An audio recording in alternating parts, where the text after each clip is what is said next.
आमीन, हालेलुया, आमीन। बहुत खुशी की बात है, लंका के अंदर इतना गिरजा था होते हुए कोई भी गिरजा में हालेलुया आमीन नहीं पुकारते, नहीं बोलते हैं। सिर्फ यहाँ पर मैं इसलिए आता हूँ, यहाँ हालेलुया आमीन परमेश्वर की महिमा हम ले लेते हैं, क्योंकि भजन संगीता 70 में जो 13 उद्धार कहता है वो निरंतर हालेलुया आमीन बोलते रहे, ये काया है। इसलिए हम लोग कभी नहीं भूलना है और भूलेंगे भी नहीं, मरने के बाद भी स्वर्ग में ही हम हालेलुया आमीन ही बोलते रहेंगे वहां पर भी। बहुत खुशी की बात है, आज परमेश्वर ने नया दिन दिया है, तारीख बदलता है, महीना बदलते हैं, साल बदलता है, लेकिन हमारा प्रभु कभी बदलता नहीं। हालेलुया। तो उसके द्वारा से, उसके द्वारा से तो हम जिए हैं, उसकी दया से। तो इतना खुशी की बात है, आज हम लोग विश्वास करने वाले यहाँ पर प्रभु ने इकट्ठा किया है, और यहाँ पर आज के लिए नहीं, हमको ही अच्छा मौका ही देते रहेंगे और परमेश्वर की स्तुति हम गीत गाते रहेंगे। और अभी थोड़ी देर के लिए हम प्रार्थना करेंगे, परमेश्वर से धन्यवाद देंगे। हालेलुया आमीन आमीन हालेलुया। पिता परमेश्वर, तूने आज का दिन हम लोगों का जीवन के साथ जोड़ा है, इसलिए हम धन्यवाद देते हैं। हालेलुया आमीन। पिता परमेश्वर, आज आराधनालय में यहाँ पर तूने इकट्ठा किया है, इसलिए हम धन्यवाद देते हैं। पिता परमेश्वर, आज तेरे गीतों को और तेरे वचनों को जो हम सुनेंगे और गाए हैं, वो तेरे महिमा के लिए हो, और मुझे तेरे वचन को प्रचार सुनाने के लिए तूने बुलाया है। पिता परमेश्वर, मैं धन्यवाद देता हूँ, लेकिन मैं मनुष्य इंसान हूँ, मेरे पास कुछ नहीं है। तूने जो आत्मा दिया है पिता परमेश्वर, उसके द्वारा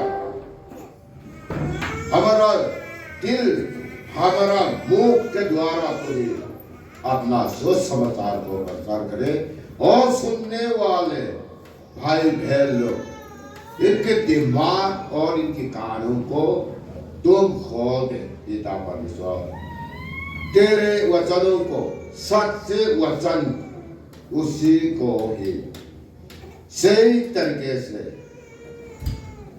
जान सके और तुझे ही पहचाने। पिता परमेश्वर, ये उद्धार करता यीशु मसीह के नाम से हम मांगते हैं, आमीन। आज मैं ये विषय रखना चाहता हूं। हम लोग इंसान लोग है, सवाल भी बहुत आता है, सभी बोलते हैं अगर हम मरने के बाद हमारा आत्मा कहाँ जाता है। सोचते हैं, पूछते हैं हमारा आत्मा कहाँ जाता है। मिजोरम वाला भी व्हाट्सएप में और ये ही विषय रख के बोलते हैं। बहुत आदमी जैसे विश्वास करता है वैसे ही बता देता है, लेकिन ये वचन जो है मैं आज अबू को सुनाना चाहता हूं। यहाँ पहले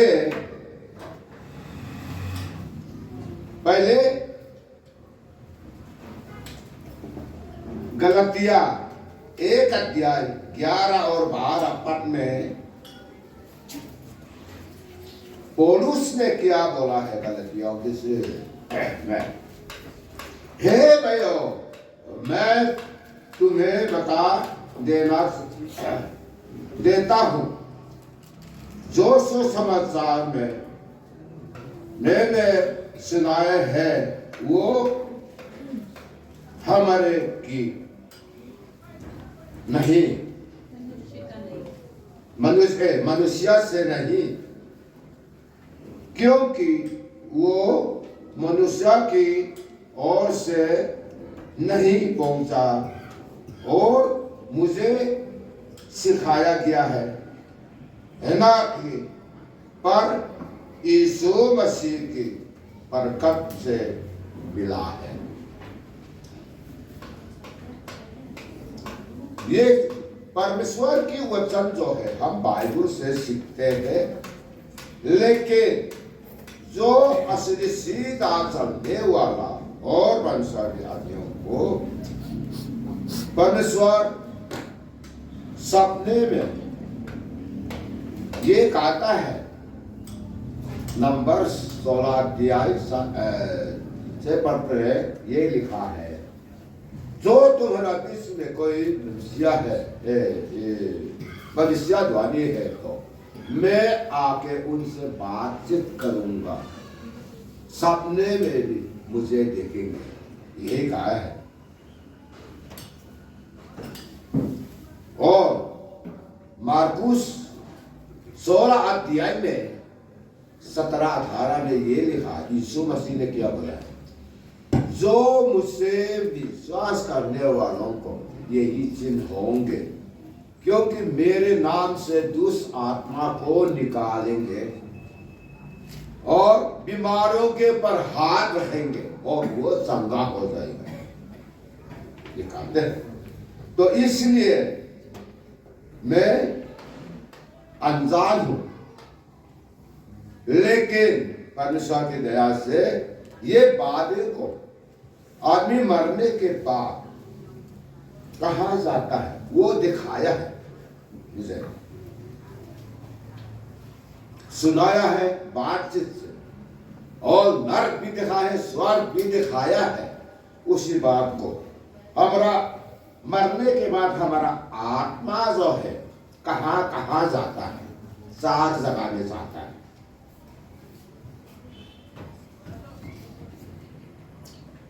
पहला जो है उन बातों को मैं बताना चाहूंगा बाइबल के द्वारा ही, बाइबल में खुद ही लिखा हुआ है।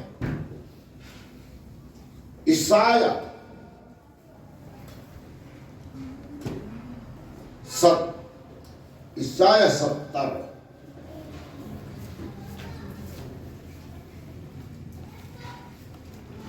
70 में 4 पद में लिखा है, ईसाया,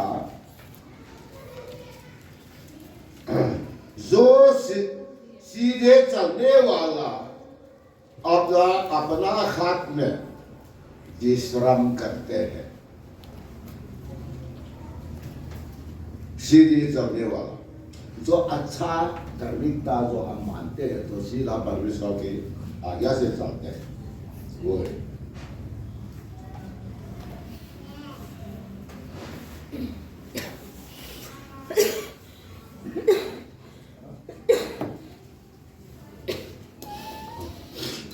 तो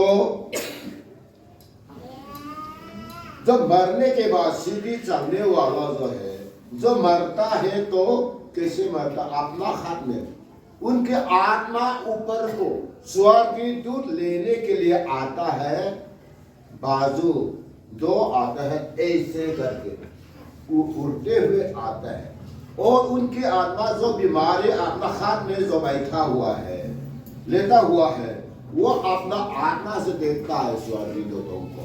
उसने भी अपना हाथ अपना कमजोरी के साथ, लेकिन धीरे धीरे से हाथ को ऊपर कर देता है। वो एक्चुअली प्राचीन 2 को मुझे दिखाया है। और अपना बाइबल खोलिए,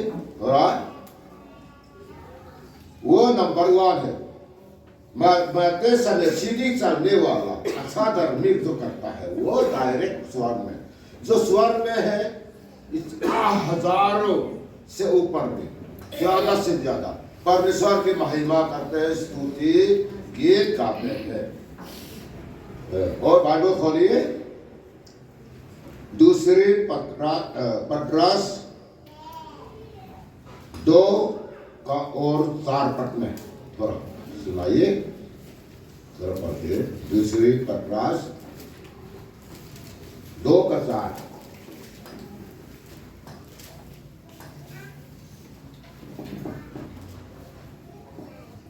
क्योंकि जब परमेश्वर ने उन स्वर्गदूतों को जिन्होंने पाप किया नहीं छोड़ा, पर नरक में भेजकर अंधेरे कुंड में डाल दिया, ताकि न्याय के दिन तक बंदी रहे, और प्राचीन युग के संसार को भी न छोड़ा। दूसरे पतरस 3 का 7 में फिर, पर वर्तमान काल के आकाश और पृथ्वी उसी वचन के द्वारा इसलिए रखे गए कि जलाए जाएं, और ये भक्तिहीन मनुष्यों के न्याय और नष्ट होने के दिन तक ऐसे ही रखे रहेंगे। और यहूदा 1 का 6 पर, यहूदा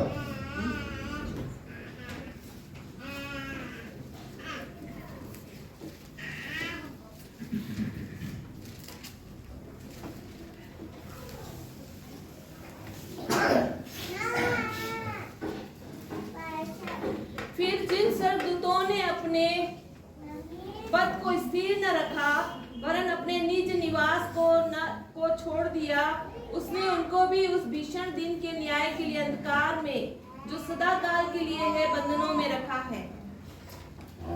आमीन। यह तीनों जो हम पढ़े हैं वहां पर, जो स्वर्गीय दूतों ने पाप किया है उसको बंदियों में बंद करके खड्डे में, जहां नरक जो हम कहते हैं बड़ा में बंद करते हैं, वहां पर न्याय के लिए रखा गया है। और ये यहूदा में जो दास में जो हम पढ़ा है, जो स्वर्गदूत कौन है, कौन लोग है स्वर्गदूत? जो सीधी चलने वाला पादरी, प्राचीन और अच्छा मानने वाला प्रभु को, वो सीधा चलने वाला, उसकी आज्ञा के अनुसार से मानता है और चलता है, वही आदमी। जो जिन्होंने पादरी, जो हम पहाड़ी इलाका में जहां पंडित लोग या इवांजलिस्ट लोग भी जाता है,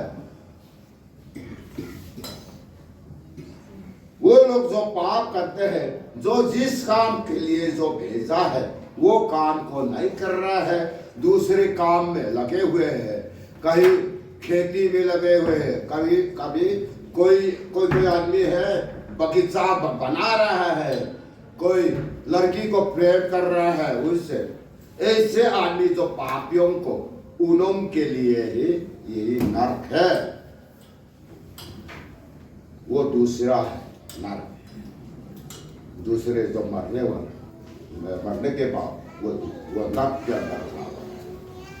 जो मुझे इवेंजलिस्ट 2014 में पेंशन हुआ, 60 उम्र हो गया है, इसलिए पेंशन कराया गया है। पेंशन होने के बाद 2015 जनवरी फरवरी में घर में बैठा, तो स्वर्गदूत एक आके उसने बोला, मैं तेरे को लेने आया हूं। मैं सोया हुआ था, एक आके मैं अपना आत्मा से देख रहा हूं, मैं तेरे को लेने के लिए आया हूं नरक में, ऐसे बोला।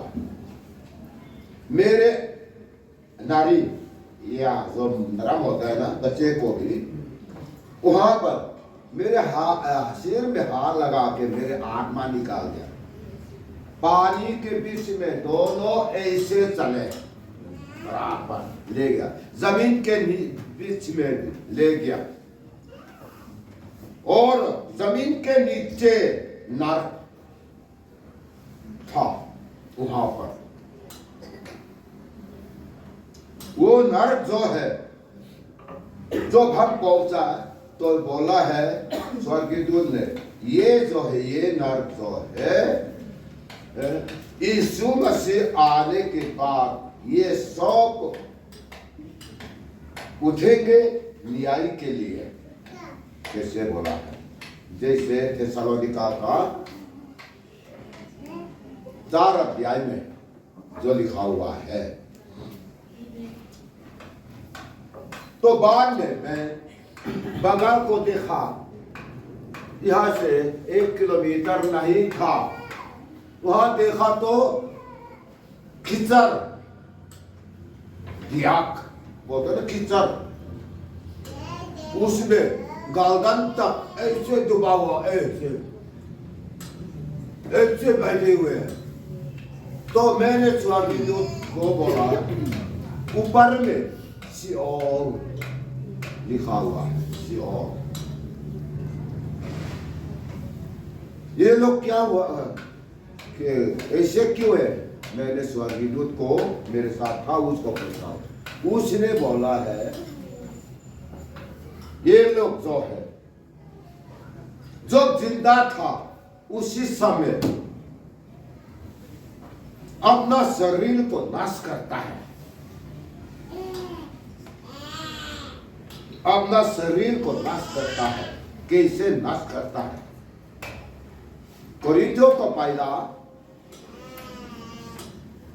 3 अध्याय 16 पद और 17 का जवाब, 17 में जवाब मुझे दिया गया है।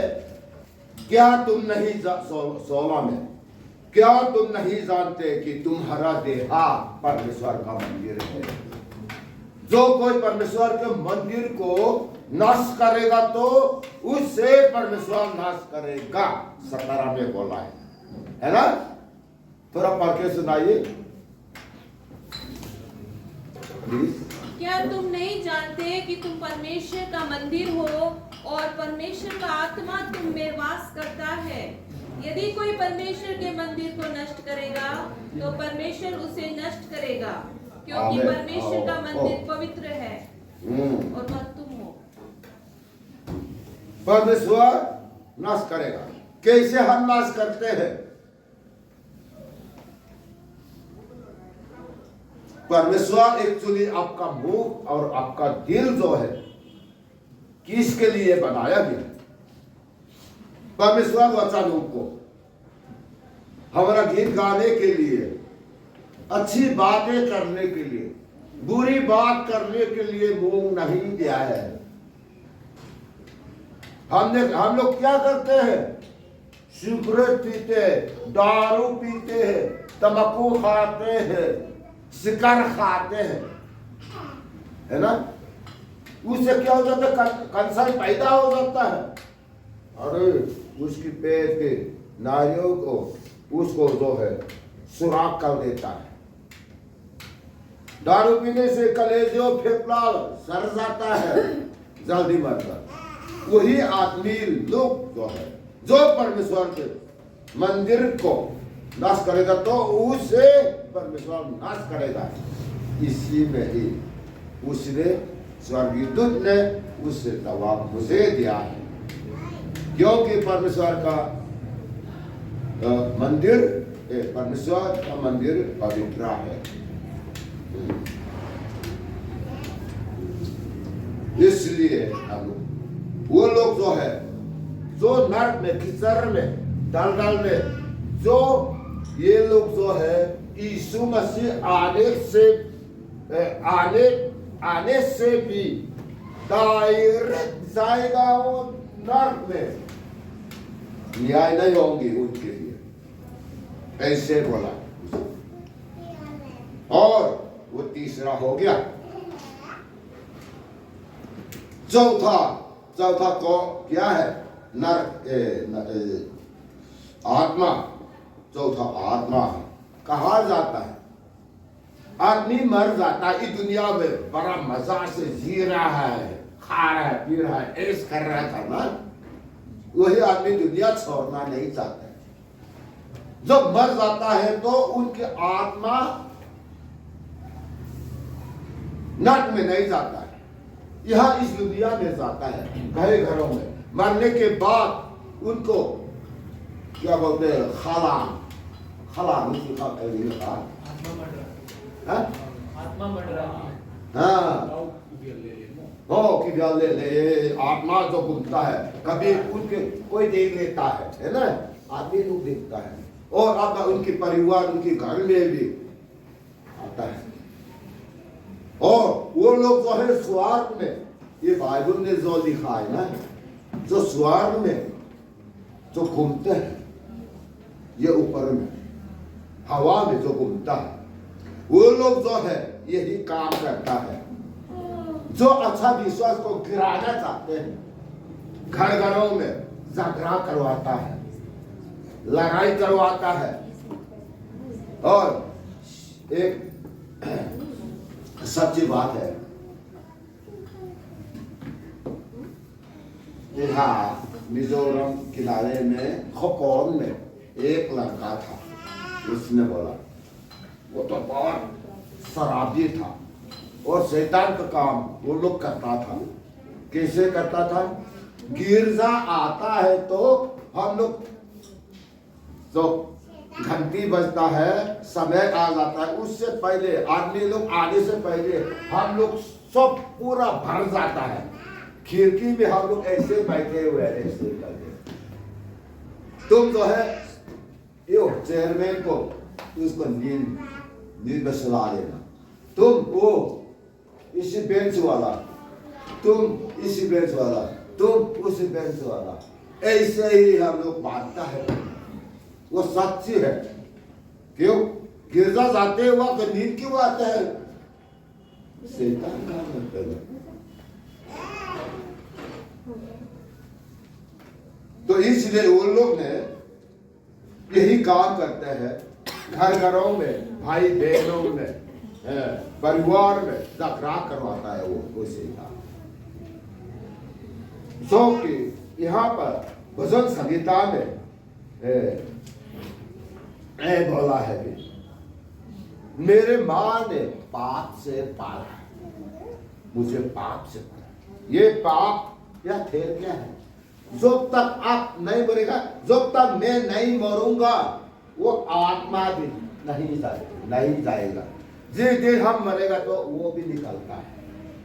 लेकिन हमारे साथ प्रभु यीशु मसीह है, परमेश्वर है, इसीलिए हम उनको दबा देता है। जैसे हमारा साहब ने बोला है कि एरी के नीचे डुबा दो शैतान को, पैसे के लिए प्रभु को, यीशु मसीह को प्रार्थना ही जरूरी है।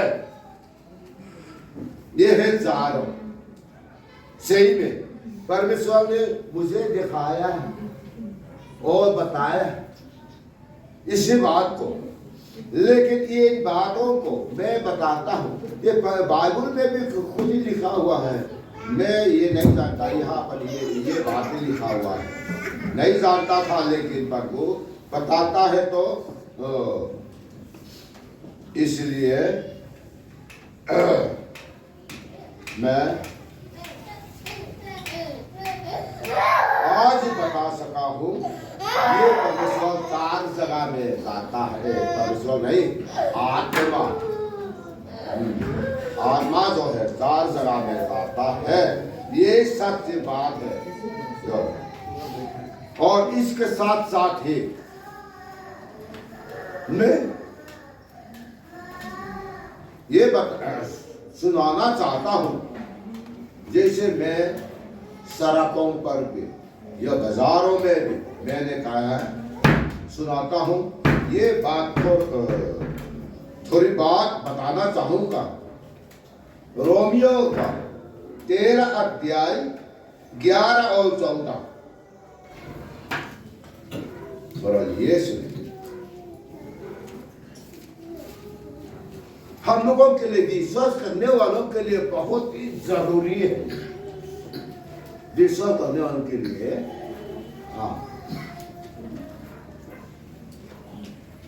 11 और 14 ना? 11-14, समय 11 और 14। समय को पहचान कर ऐसा ही करो, इसलिए कि अब तुम्हारे लिए नींद से जाग उठने की घड़ी आ पहुंची है। क्योंकि जिस समय हमने विश्वास किया था, उस समय के विचार से अब हमारा उद्धार निकट है। वरन प्रभु यीशु मसीह को पहन लो और शरीर के अभिलाषाओं को पूरा करने का उपाय ना करो। आमीन। ये समय को ही पहचान करो। कौन सी समय हो रहा है भैया आजकल? यीशु मसीह ने क्या बोला था? मेरे आने के टाइम पर ये घटना होंगे, देश और देश की लड़ाई चलेगा। देश और देश की लड़ाई चल रहा है, यूक्रेन और रशिया की चल रहा है, इसराइल को और हमास की लड़ाई चल रहा है। मणिपुरी लोग और हमारा चौबी चल ही रहा है ना, लड़ाई चली, भूकंप चल रहा है, ज्वालामुखी हो रहा है। घर के अंदर परिवार में लड़ाई झगड़ा चल रहा है, आपस में भाई भाई बहन बहन। ये क्यों? यीशु मसीह ने बोल रहा है, मत्ती 24 अध्याय में लिखा हुआ है। तो इसलिए यीशु मसीह का आने का समय नास्तिक आ गया है। दूसरे जगह में लिखा है, मन फिलाओ स्वर्ग का राज्य नाजिक आ गया है। जी हाँ, इसलिए ये हो रहा है। तो ये भी हमें देखना जरूरी है। अरे भाई, आपका जिंदगी, मेरे जिंदगी किसके हाथ में? ऊपर परमेश्वर के हाथ में है। आपको नहीं मालूम कब मरेगा, मैं कब मरूंगा, हमको नहीं पता है। हो सकता है काल भी मर सकता है, अगले महीना भी मर सकता है, अगले साल भी मर सकता है, किसी को नहीं पता। आजकल तो ये भी हमने देखता है, स्टॉक चलते चलते, खाना खाते खाते सोए हुए हैं, सोए रहते, ऐसे ही हो रहा है। अगर आपको भी ऐसा ही होगा तो आपका आत्मा कहाँ जाएगा? सोचो, इसके लिए हमें तैयार रहना है भाई बहन। दूसरे के चार को जब हमने नहीं देखना, दूसरे से हमने कॉपी नहीं कर रहा है। हम डायरेक्ट परमेश्वर से ही डायरेक्ट मांगना है, प्रार्थना करना है। इसलिए अच्छा हुआ है हम लोग मिल के सेवा, परमेश्वर की सेवा करते हैं। ये भी हमारा नहीं है, कराने वाला वही प्रभु है। हम विचार करते हैं, हमारा कदम बढ़ाने वाला परमेश्वर है। इसलिए भाई बहनों, आज अपना मन फिलाइए, फिर दोबारा सोचे कि क्या हो रहा है। ईश्वर आने वाला जो आज मर रहा है, काल मर रहा है, परसों मरा हुआ है, उनको तैयारी नहीं है। इसलिए हम दूसरे के जानने के लिए नहीं, अपने आप परमेश्वर को बेटे और बेटी में रखा गया है, उसी के अनुसार से। क्यों इंसानों को, क्यों परमेश्वर ने प्रेम क्यों कर रहा है? अपना आत्मा दिया है ना, उस आत्मा को वापस ले जाना चाहते हैं, स्वर्ग में रखना चाहते हैं। इसलिए हमको आपकी खूबसूरती देख के नहीं, अब हमारा बुद्धि ज्ञान को देख के नहीं है, हमारा पढ़े लिखे, हमारा पात्री को भी नहीं, हमारा धनपति से भी नहीं, सिर्फ हर इंसान आत्मा को चाहते हैं। इसके लिए हम सभी भाई बहन ये दुनिया को छोड़ना ये है आखिरी है। तो इसके लिए हम लोग अपना दिमाग को उड़ाइए, फिर हम सोच विचार करें। जो हमारे परमेश्वर के वचन सुना जाने पर परमेश्वर सबको आशीष करे। आमीन। धन्यवाद।